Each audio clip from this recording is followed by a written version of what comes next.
श्रीमद् भागवत महापुराण प्रथम स्कंध दूसरा अध्याय। इस अध्याय में आप सुनेंगे भागवत कथा और भगवत भक्ति का महात्म्य। श्री व्यास जी कहते हैं, शौनकादि ब्रह्मवादी ऋषियों के ये प्रश्न सुनकर रोमहर्षण के पुत्र उग्रश्रवा को बड़ा ही आनंद हुआ। उन्होंने ऋषियों के इस मंगलमय प्रश्न का अभिनंदन करके कहना आरंभ किया। सूत जी ने कहा, जिस समय श्री सुखदेव जी का यज्ञोपवीत संस्कार भी नहीं हुआ था, सुतरां लौकिक वैदिक कर्मों के अनुष्ठान का अवसर भी नहीं आया था, उन्हें अकेले ही संन्यास लेने के उद्देश्य से जाते देखकर उनके पिता व्यास जी विरह के से कातर होकर के पुकारने लगे, बेटा बेटा। इस समय तन्मय होने के कारण श्री सुखदेव जी की ओर से वृक्षों ने उत्तर दिया, ऐसे सबके हृदय में विराजमान श्री सुखदेव मुनि को मैं नमस्कार करता हूं। यह श्रीमद् भागवत अत्यंत गोपनीय रहस्यात्मक पुराण है। यह भगवत स्वरूप का अनुभव कराने वाला और समस्त वेदों का सार है। संसार में फंसे हुए जो लोग इस घोर अज्ञानांधकार से पार जाना चाहते हैं, उनके लिए आध्यात्मिक तत्वों को प्रकाशित करने वाला यह एक अद्वितीय दीपक है।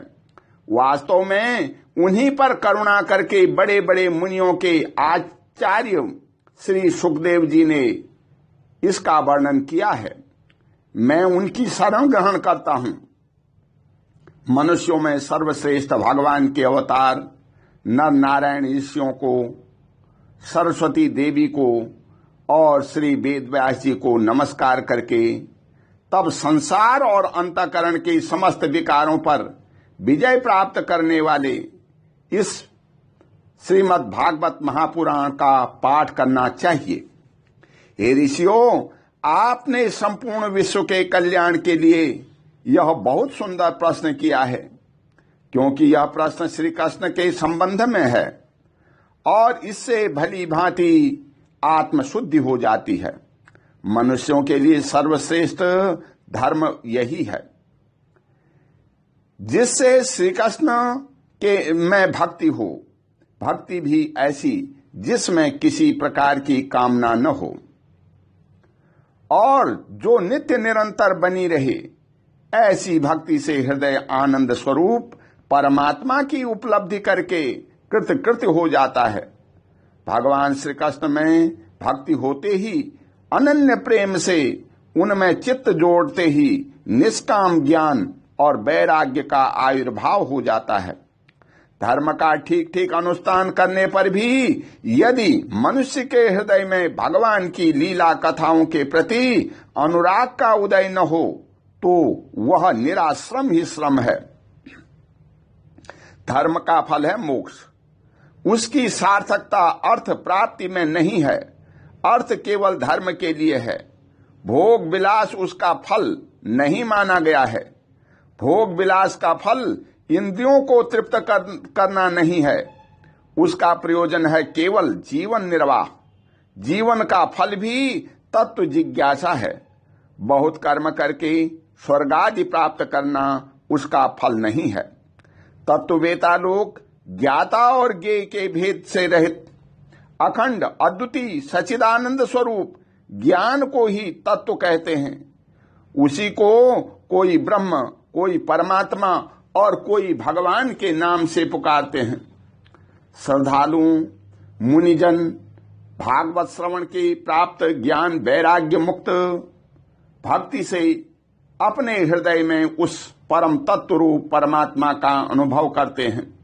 शौनकादि ऋषियों, यदि यही कारण है कि अपने अपने वर्ण तथा आश्रम के अनुसार मनुष्य जो धर्म का अनुष्ठान करते हैं, उसकी पूर्ण सिद्धि इसी में है कि भगवान प्रसन्न हो।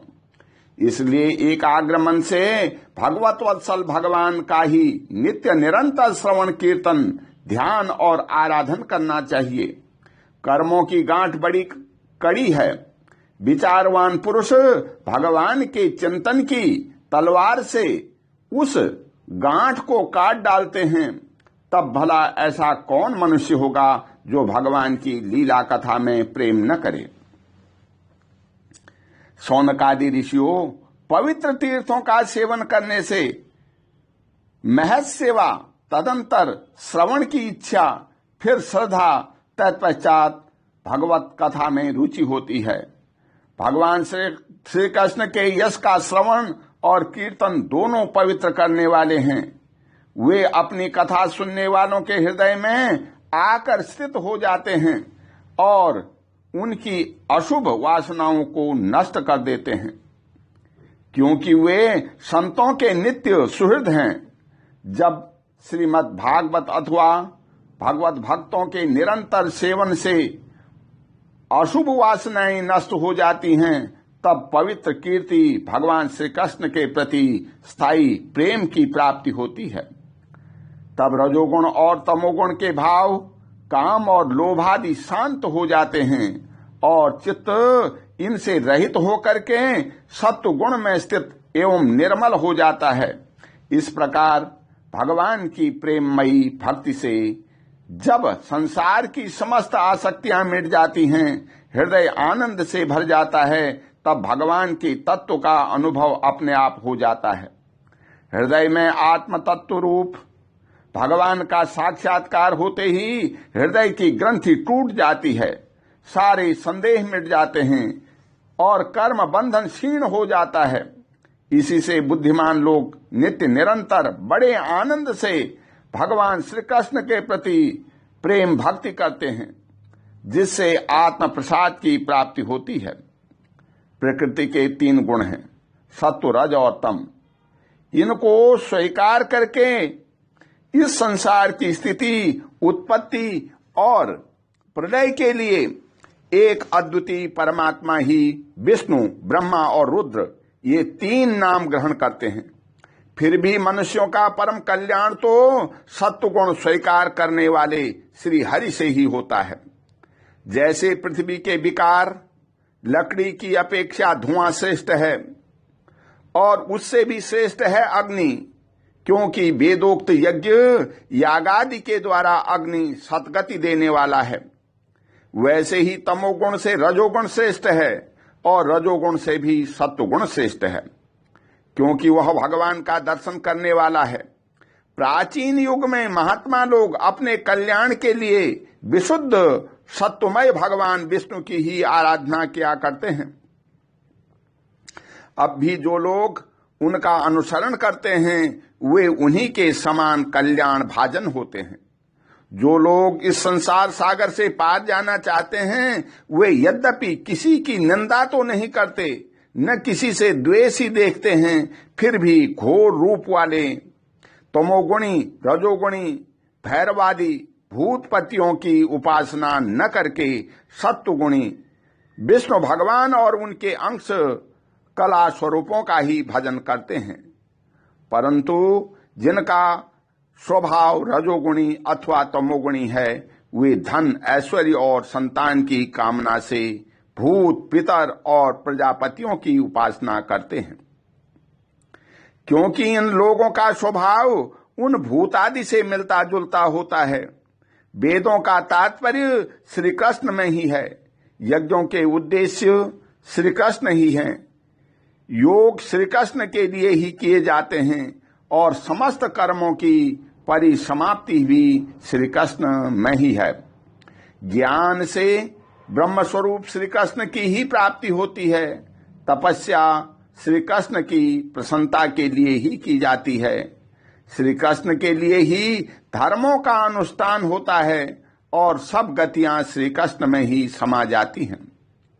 यद्यपि भगवान श्री कृष्ण प्रकृति और उनके गुणों से अतीत हैं, फिर भी अपनी गुणमयी माया से जो प्रपंच की दृष्टि से हैं और तत्व की दृष्टि से नहीं हैं, उन्होंने ही सर्ग के आदि में इस संसार की रचना की थी।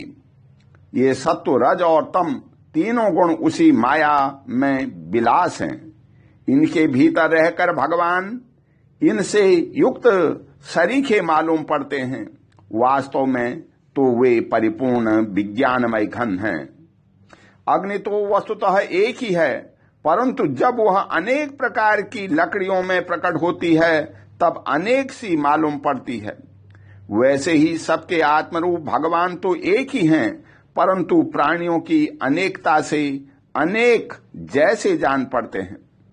भगवान ही सूक्ष्मभूत तन्मात्रा, इंद्रिय तथा अंतःकरण आदि गुणों के विकारभूत भावों के द्वारा नाना प्रकार की योनियों का निर्माण करते हैं और उनमें भिन्न भिन्न जीवों के रूप में प्रवेश करके उन योनियों के अनुरूप विषयों का उपभोग करते कराते हैं।